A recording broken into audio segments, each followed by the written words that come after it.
એટલે ચા મૂકે, એટલે કે જીવતીબા નહીં મૂકજો. આ બધાય પાઈને મને તો એવી આમ હેવાઈ કરી દીધી હતી ચાની. તો આ તુલસીદાસજી એના પેલામાં જતા હતા. હવે 4 ચોરે જોયું કે અત્યારે રાતના ચોર હોય એ જ બહાર નીકળે, બાકી તો 6:30-7 વાગે એટલે બધાય વાળું કરીને પથારી ભેગા. એ કે આ આપણી જેવો જ લાગે છે. ઉભા રહ્યો. હવે તુલસીદાસજીનું તો ધ્યાન નહોતું. બીજો આવ્યો, એ ઉભા રહ્યો. તુલસીદાસજી કે હા, જય શ્રી રામ. એ કે આ ચોર લોકો સારું બોલે છે. એ કે જો આપણા બેન ધંધો એક છે, અમે ચોરી કરવા જ નહીં. એ કે તમે ચોરી કરવા નીકળ્યા છો? તુલસીદાસજી કે આ 4થી બચવું હોય તો હા પાડવી પડશે, નહીં તો જોઈ ગયા એમ માનીને દેવાવાળી કરશે. એ કે તમે ચોરી કરવા? એ કે હા. એ કે નવા લાગો છો? એ કે હા, એટલે મને હજી આવડતું નથી. એ કે અમારી ભાગે આવી જાઓ. તુલસીદાસજી કે કાંઈ વાંધો નહીં, હાલો. એક મોટા સેટનો બંગલો આવ્યો. એ કે જો તમને હજી આવડતું નથી એટલે તમારે બહાર ઊભું રહેવાનું, કોઈ આવે ને એટલે અવાજ કરવાનો. તુલસીદાસજી કે અવાજ શું, મારી પાસે તો શંખ છે, વગાડી શીખે. એ ધીમે વગાડજો, બધા ઉઠે. એ ચિંતા કરવામાં હું એવો વગાડીશ ને. આ ચોરના મગજમાં તો ચોરીનું જ ષડયંત્ર ચાલતું હતું. 4 ધીમેકથી બાખોરું પાડ્યું, અંદર ગયા. હજી તો 4થો અંદર જઈને આગળ વધવા ગયો તો તુલસીદાસજીએ તો શંખ ફૂંક્યો. હવે શંખનો અવાજ તમે આપણે બધાય જાણીએ છીએ. 4 માર બાર આવ્યા. કેમ શંખ વગાડ્યો? કે તમે તો કહેતા હતા કોઈ જોતું હોય ને તો તરત તમારે શંખ વગાડવાનો. એ કે અહીંયા તો કોઈ છે ને, આવા ખોટા શંખ વગાડાય? ચોરીનો ટાઈમ વયો જશે, આ ખોટા તમને ભેગા લે. એ કે જોવે છે. કે કોણ? એ કે ઉપરવાળો જુએ છે ને એટલે મેં શંખ વગાડ્યો. કોઈ જુએ કે ના જુએ એની મને ખબર નથી, પણ પ્રભુ તો આપણે જે પણ કરીએ છીએ એ બધું જુએ છે. એટલે મેં શંખ વગાડ્યો કે બીજા બધા જોવે કે ના જોવે, પકડાવ કે ના પકડાવ, પણ એ જોવે છે ને એની કોર્ટમાં તમે પકડાઈ ગયા છો. એટલે હવે તમે જાણો ને એ જાણે, મારે આમાં લેવા દેવા નહીં. શંખ નાખો ઝોલામાં. ઊભા રહ્યો. તમે તો અમારી આંખ ઉઘાડી દીધી કે આ તો જોવે છે ને. એ કે હવે અમારે જાવું ક્યાં? અમારો તો આ ધંધો પૂર્વજોનો, બાપ દાદાનો અમારો. હવે છોકરાઓને અમે તો શીખવડાવવા માંડ્યા હતા. તો કે તમારે રામ રામ એટલે સમજણ પડે. હવે રામ ભગવાનને તો બધા ઓળખે. કે એમાં વાલિયા લૂંટારાની વાર્તા સાંભળી છે. કે ચોરી કરવા ગયા હોય ને તો અલપ જલપ સાંભળી હોય. કે વાલિયો લૂંટારો હતો ને, એ જેટલા ત્યાં નીકળે ને એને લૂંટી દે અને લૂંટનું બધો માલ આપે ઘરમાં. તો બધા માલ સારું ખાવાનું, સારું પહેરવાનું. તો એક દી નારદજી આવ્યા. કે વાલિયા તું બધું આ લૂંટમ લૂંટ તો કરે છે, તો ઘરમાં બધું આપે છે, તો આ લૂંટની ચોરીનો જે પાપ લાગે એ તારે એકલાનું બધાયનું? કે બધાયનું જ હોય ને. આ રિસ્ક લો, ઉજાગરા કરો, માર ખાઓ, ધ્યાન રાખો, તો એ બધાય નો. કે પૂછી આવો. અંદર પૂછવા ગયા. એ કે આ ચોરી કરું, લૂંટફાટ કરું. તો પાપમાં તમે બધા ભાગીદાર નહીં કે હાલી હું નીકળો છો. તું ઘરનો મોભી, તારી જવાબદારી છે કે તારે અમને ખવડાવવાનો. તું આ કરે તો બધું તારે જ ભોગવાનું, અમારે લેવા નહીંતર દેવા.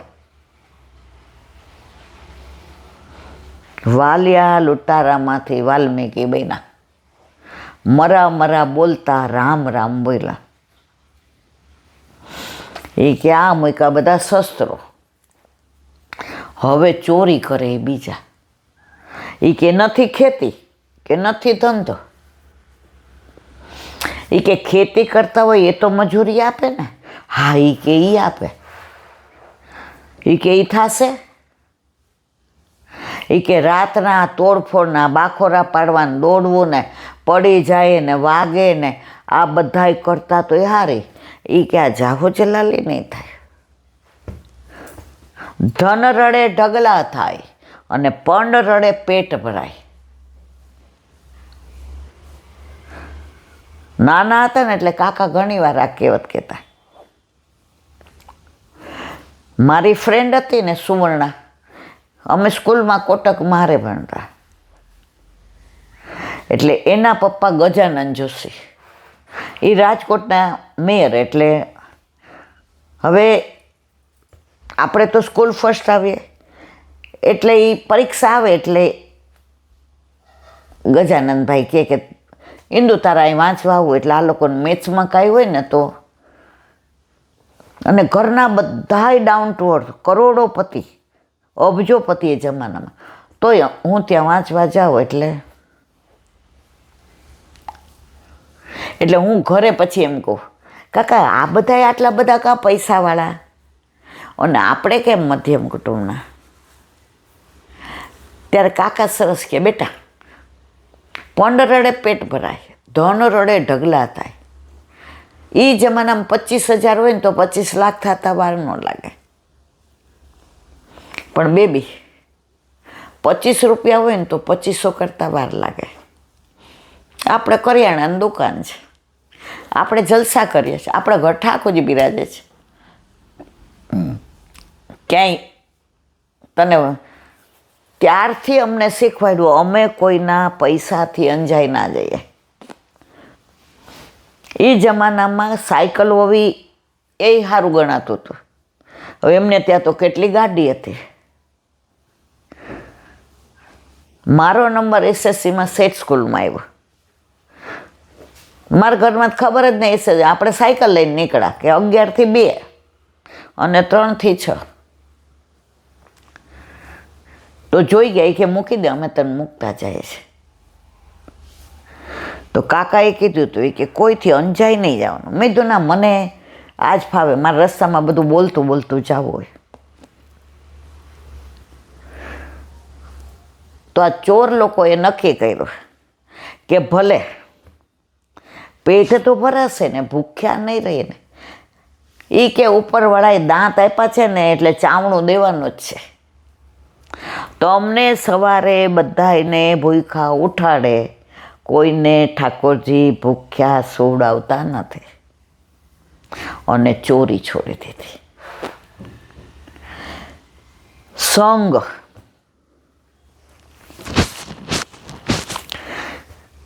નાનપણમાં શીખવાડતા કે ગમે એનું ખવાય નહીં, ગમે એના ઘરે જવાય નહીં, અને ગમે એની દોસ્તી થાય નહીં.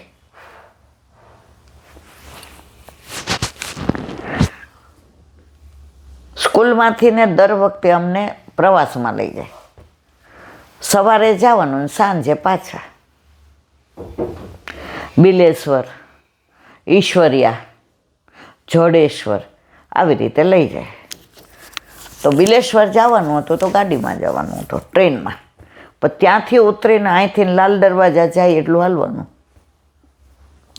એટલે પહેલેથી જ કહી દીધું હતું કે આટલું ચાલવાનું છે. એટલે ઘરે આવીને કાકાને દુકાન એટલે ખબર પડી જાય સ્કૂલમાં શું ચાલે. કારણ કે ઘણા ટીચરો આપણી દુકાનેથી લેતા હોય. એટલે મને કહે ક્યાં જવાનું? બેટા શનિવારે. મને માર ન જાઓ. એ કે દર વખતે તું મારી યાર ઝઘડે કે કેમ ના પાડો જ, અને તારી જીદ આગળ હું ઝૂકી જાઉં અને હા પાડું, કેમ ના? મેં કીધું કાકા અહીંથી આજી ડેમ જાય ને એટલું પછી ઉતરીને હાલવાનું, મારે ન જાઓ. એ કે તારી બધી બેનપણી જાય છે? મેં તો એ કે આ ટીચર આવે છે? મેં તો એ કે જા, ત્યાં તો એટલી સરસ બેબી નદી છે ને બધી વનરાય છે ને એટલી સરસ કુદરત છે, આખો દિવસ મજા આવશે. અને સ્કૂલમાં પહેલાં પ્રવાસે લઈ જતા ને તો અત્યારે બહારના ઓલા કેટરિંગ ને એવું નહીં, ઘરેથી જ અમને થેપલા ને અથાણું ને સુખડી ને વણેલા ગાંઠિયા ને બધું બનાવી દે ધરેલું, એ અમારે લઈ જવાનું. એટલે સાંજ સુધી કાકાએ કીધું મેં મારના જ જાઉં. પછી સાંજે મારી 2 બેનપણી આવી. હવે મને હાવ ઉલ્લું બનાવી, નાના હતા. મને કે ત્યાં આપણા ઓળખીતા 2-3 છે ને એ સાયકલ આપે છે, તો તને તો સાયકલ આવડે છે, આપણે સાયકલ. મેં કીધું એમ? હા. મેં તો કાકા મારે જાવું છું. એટલે કાકાને ઓલા 3 હશે, આપણે કાંઈ સમજ્યા નહીં. નાના હોય જે મજા આવતી હતી. હવે ત્યાં કોણ મારા બાપા સાયકલ હોય, પણ નાનપણની જે આ નિર્દોષતા છે, એટલે મેં કીધું મારે જાવું છું. એટલે બા કે આવું પાછું મારે આ બધું? કાકા કે કરી દે એને જ. તો પહેલાં આ બધો સંપ હતો. તો તુલસીદાસજીની જ વાત કરવી છે મારે. તુલસીદાસજી અયોધ્યામાં એક જગ્યાએ રામચરિત માનસના ચોપાઈઓ ગાઈને સમજાવતા હતા, અને બધાએ વાહ તુલસીદાસજી, વાહ તુલસીદાસજી, તિલક કરેલો ને ગળામાં માળા ને તુલસીદાસજીનો અવાજ ને એની છણાવટ ને. ત્યાં એના ગામના 3-4 જણા આવ્યા. કોણી મારી કે એ હા તો આપણો તુલસીઓ છે, જો મોટા ટીલા ટપકા તાણીને બેસી ગયો છે, સમજાવે છે. હવે નાકમાંથી લેટ જાતી આપણે એને કહેતા હતા લૂચ, એ તુલસિયા. તુલસીદાસજી ઊભા થઈને આવી ગયા. એ કે હું સમજાવશ? એ કે કાંઈ નહીં. ઓલા કે હા બરાબર હો. ઓલા બધા વયા ગયા. તો એમણે દુહો લખ્યો. દુહો મને યાદ નહીં, પણ એનો અર્થ આ કે ઘર કી મુર્ગી, તમે જ્યાં રહેતા હો ત્યાં તમે ગમે એટલા મોટા માણસ હો, ગમે એટલી તમારો પ્રભાવ હોય, ગમે એવી ઇમ્પ્રેશન હોય, પણ ગામમાં તો તમે એ જ છો. એના ઉપરથી એમણે આખી ચોપાઈ લખી. હમણાં યાદ આવે તો કહીશ. તો કહેવાનો આશય છે મારા વાલા, ચિત્રે બાયધું રતલ હોય ને એની કિંમત એના ગામમાં ન થાય. રવિન્દ્રનાથ ટાગોર કે મને લાગે હા એ, જો નામમાં ભૂલ થાય તો માફ કરજો, એટલી સરસ કવિતાઓને બધું લખતા. કે વિવેકાનંદ, બહુ મને નામમાં યાદ નથી, હવે થોડું આવું થઈ ગયું. 12 પરદેશમાં એમને બધા ઘણા એવોર્ડ મળ્યા. પછી અહીંયા મળ્યો તો કે હવે મારે કાંઈ જોઈતો નથી. અહીંયા તો કદર કરી નહીં, બહારના એ કરી ને પછી. એટલે આ દુનિયાની રસમ છે. આપણા વલ્લભે 550 વર્ષ પહેલાં કીધું કે કાંઈ પણ ખાવ કે હાથમાં લ્યો તો હાથ ખાસા કરવા. તો બધાય વૈષ્ણવ વેદ્યા કહેતા. અમે નાના હતા ને મારી બા બહુ અમને રગડે. જેવું કંઈક માગે એટલે કે પેલા હાથ ખાસા કર્યો. એટલે હું ઊભી જ ન થાઉં. હું કોઈ તાર જેને કહેવું એને કે હું ખાસા કરીને બેઠી, બીજી વાર નહીં. બટાય એમ ન હોય. ત્યાં વાળ આમ કર્યા હોય, આમ કર્યું હોય, તો ઠાકોરજીની સામગ્રીને અડું હોય ને, મેં તે નહીં દઉં, તારે જેને કહેવું હોય એને કે. હવે કાકા હોય ને કે ને એટલે આમ ન બોલાય, મા પાસે લાડ હાલે. એટલે એકવાર કાકા હતા ને કાંઈક મને કીધું કે હાથ ખાસા કરીને મને આ કેળાના ટૂંક કરી દે ને, સરસ બેટા તું સરસ કરસ. એટલે મને આમ એવી ટેવ કે કેળાના ટૂંક કરું, પછી દાડમ હોય ને એની આમ રંગોળી કરું, પછી આમ કેળા ગોઠવી દઉં અને એના ઉપર પાછા દાડમના 2-3 પેલા મૂકું, એટલે આમ રંગોળી જેવું થાય ને. તો મારી બા એમ કે, જો બેબી તે સરસ ગોઠવું, એમ કે ઠાકોરજીને હસ્તમાં લેવાનું મન થાય. તો કાકા ચા પીવા આવ્યા હતા દુકાનેથી, એટલે બાએ મોકો જોઈને ચોખ્ખો માર્યો. એ કે બેબી હાથ ખાસા કર ને આ લે કેળું ને દાડમ. મેં કીધું આ હાથ છે ને મારે તો ઘસાઈ ગયા છે. મને એમ કે કાકાને ધ્યાન નથી. હવે કાકાએ મને કોઈ દી કાંઈ કીધું જ નહીં, હું બહુ લાડકી હતી. એ કે બેટા એવું ન હોય, આજે તું કાંઈ કામ ન કરે તો હું બોલું છું.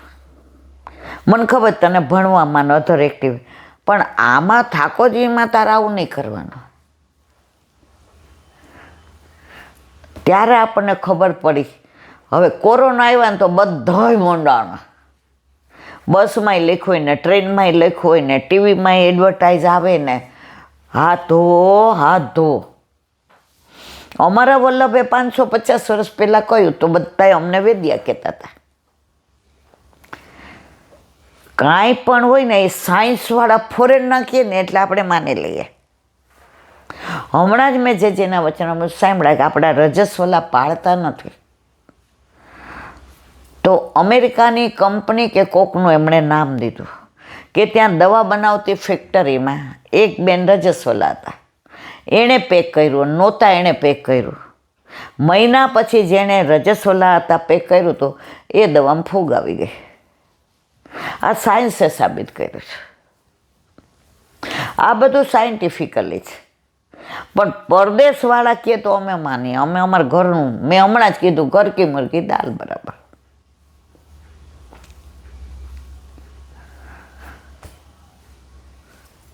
શરૂઆતમાં સત્સંગ કરવા માંડ્યા, રાજકોટ ગઈ ને તો બાના બધા ઓળખીતાની હોય ને, એ બેબી તું બોલો છે હે બેબી તને આવડે છે? હું કહું કે ના ના, હા અમે એ જ કહીએ.